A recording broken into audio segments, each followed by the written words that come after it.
Hello, homemaker dads. Finally got onto here. I apologize for the tardiness. It's raining where I am, and traffic was not friendly. So I made it, and as you may or may not see for the topic today, the thing I wanted to discuss was the advantages of co-sleeping.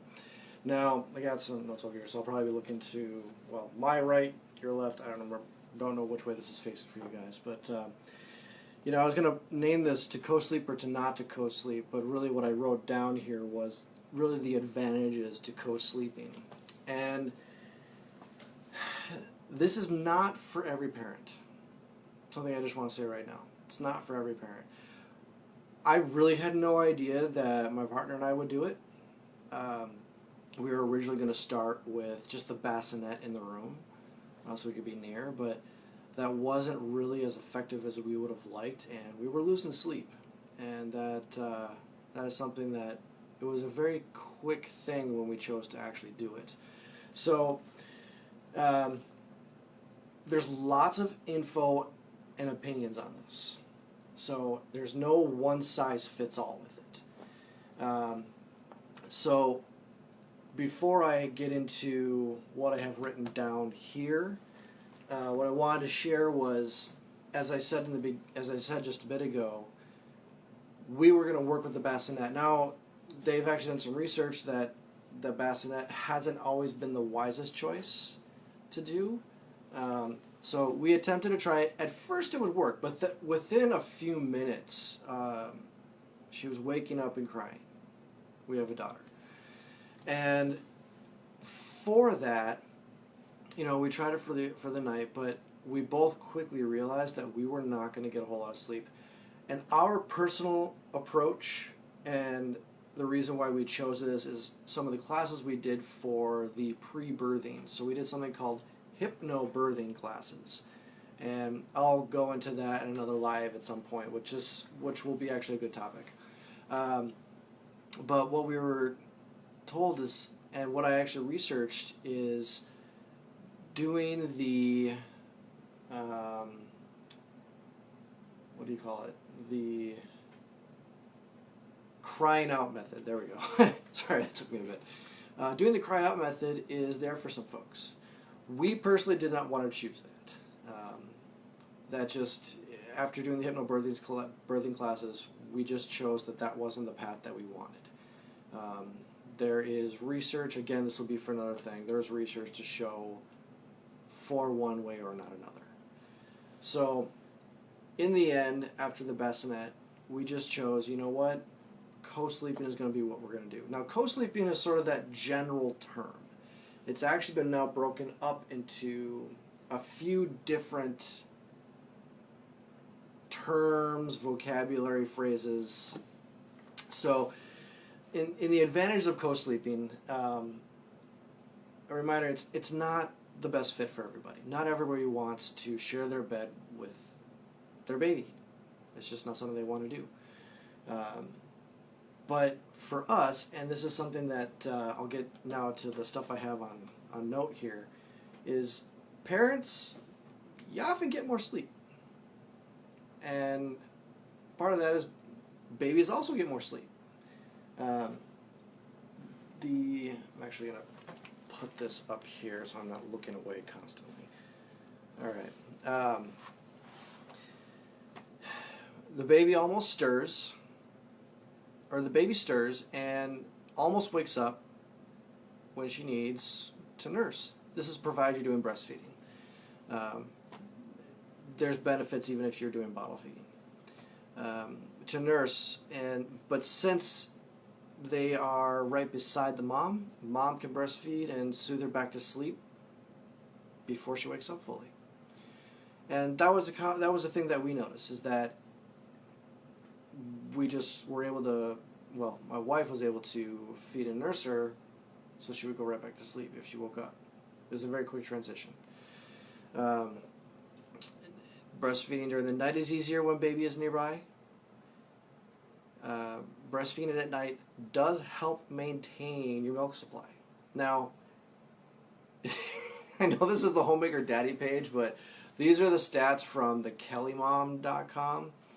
And so a lot of this is going more for the mom, but I'll get to the benefit here otherwise. Other than, you getting more sleep. Sleeping in the same room as your baby, it actually reduces the risk of SIDS, sudden infant death syndrome, by as much as 50%. That's actually coming from the pediatrics.aaproductions.org. I did not read through that, so I don't know the actual stats on it, so you can go and research it if you like. But one thing that also is night nursing also tends to prolong the child spacing effects of breastfeeding. There's also fewer bedtime hassles, and it's lovely. Even for myself, it was lovely to wake up next to a smiling baby. It really is. Hey, Jamie. Wasn't sure if you'd actually pop on, but it's good to see you. So for my wife and I, we chose not only the breastfeeding, but the co-sleeping. And for the way we chose, this co-sleeping was what they call bed sharing. And bed sharing for us was the best option. And it's just one of the ways that, the families night co-sleep.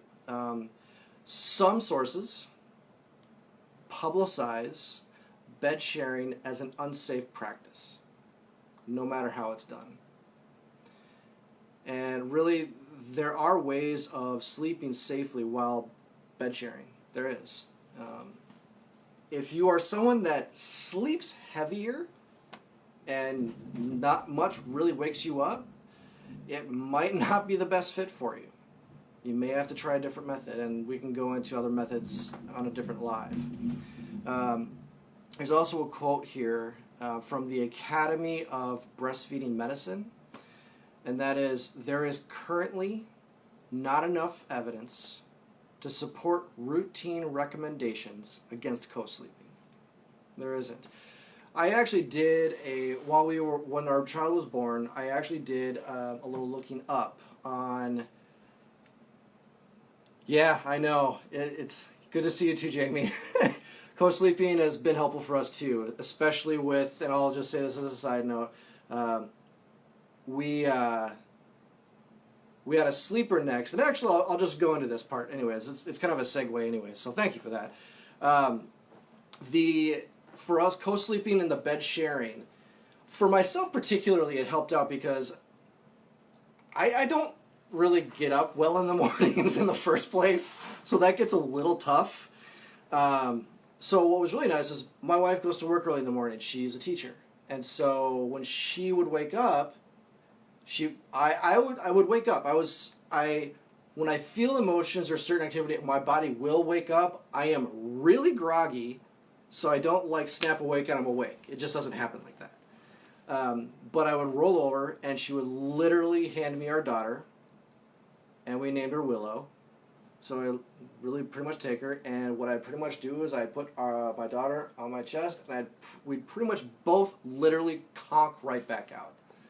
And we'd sleep in for another hour, 2, sometimes even 3, until she started squirming, or, yep, here it goes, she would pee on me. That's just kind of how it went. But one thing, my wife is a very crafty individual. And so what she did is she took what would normally be an actual crib or a version of, I can't even remember what you call them. It's some type of sleeper. I forget the actual terminology for it. But with that, she literally pretty much fastened it to our bed. So that way our child could be there, and as she was learning to sleep, no, it actually wasn't a bassinet. We did try the bassinet, Jamie, and that was, in the beginning of this thing, I mentioned that for the bassinet, we actually attempted that at first, and within, we'd set her down, she was quiet at first, and then she would start waking up and crying, and since we were such new parents, at that point we just said, you know what, her and we weren't going to get a whole lot of sleep, so it lasted maybe, we attempted it a couple of nights, or maybe about a week or so, And what happened is we just decided in the end to just do co-sleeping and not worry about the bassinet because it wasn't working the way we wanted it to. And we both needed sleep. I'll just put this in here because in our lactation consulting, the thing that we were dealing with was, making sure she's making weight. I mean, she's up in the higher percentiles for most things. So she was getting what she needed, but as the doctors were saying, you need to, wake her up every hour and a half to 2 hours to make sure she fed. And really what that came down to is we were so sleep deprived that, and we had heard from not only my mom, but a friend of my wife's mom looked at us and went, something's really crazy here. We never got any of that. We let you guys sleep and you woke up when you were hungry. And so I looked at my wife and I just looked at, it was right after our last lactation consulting appointment, which, I mean, it helped to a degree, but in the end I looked at her and went, you know what, F it, just let her sleep. We're going nuts. And as soon as we did that, we both agree with each other, as soon as we did that, everything changed for us. We finally started getting sleep. We did not feel nearly as much as the Walking Dead as we originally would. I'm just going to look at the clock here. Okay, I'm good. And we sometimes would use it for naps, but actually no, it was an attempt for a nap, but it really didn't work out that well. Even with my daughter, she would not let me sit down.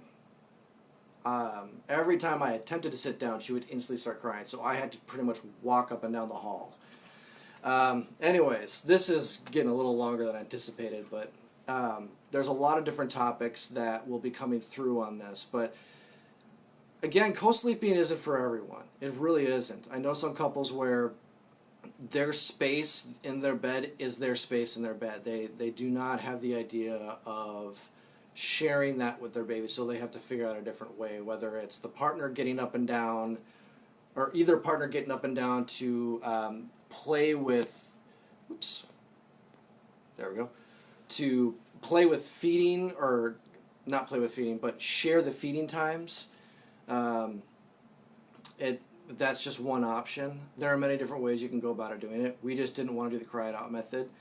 There's actually neurological studies on that, which I'll get into another time. But yeah, ours was co-sleeping, and when our daughter is now in her own room, and when she gets scared or maybe wets the bed every now and then, she doesn't really do that often. Some kids have a bit more of an issue with that, and that's just something you have to work with. We would let her come in, and she can come back in. We still have the sleeper next to our bed, but it's the way we work to help encourage her. We have different ways we go about encouraging her to stay in her bed, which, again, I'm finding out more options or topics for other lives.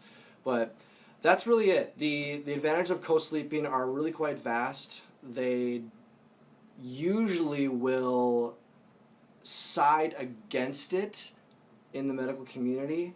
I let them say their piece, but I pretty much just brush it off. They have their stats. I totally get it. I mean, SIDS is a very real thing, but it's not as scary as some make it out to be. You just have to get yourself educated. And many people don't even know that they need to educate themselves. They just let the doctors do all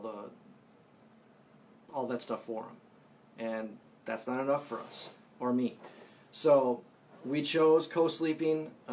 We had the education through our hypnobirthing classes, which I mentioned earlier. I'll maybe put some links in below, or in this section here. But yeah, that's what we chose. It's not for everybody, but it's a great method. Having the bassinet next to the bed can really help. There's other times where I think one of the other sharing things is where even if the child's in another room, you can kind of go back and forth. So you kind of have to play with that one. So that is it for this live. For those of you that came on, hi Katie, hi Amy. It's good to see you guys. And there will be more for next week.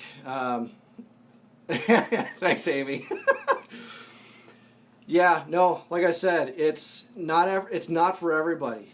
I did mention that earlier. It's just when you need your space, you need your space. It's not something that is for everybody. It would drive them nuts.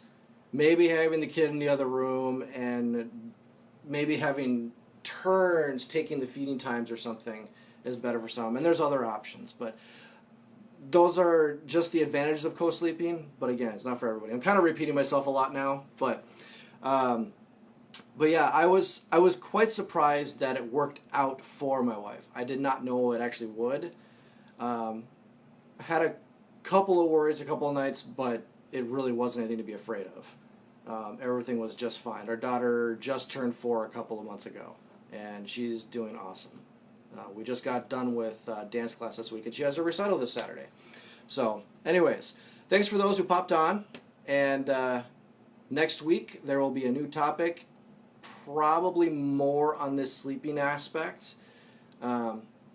So, thank you again, and we'll talk to you later, Home Ec Dads. Bye-bye now.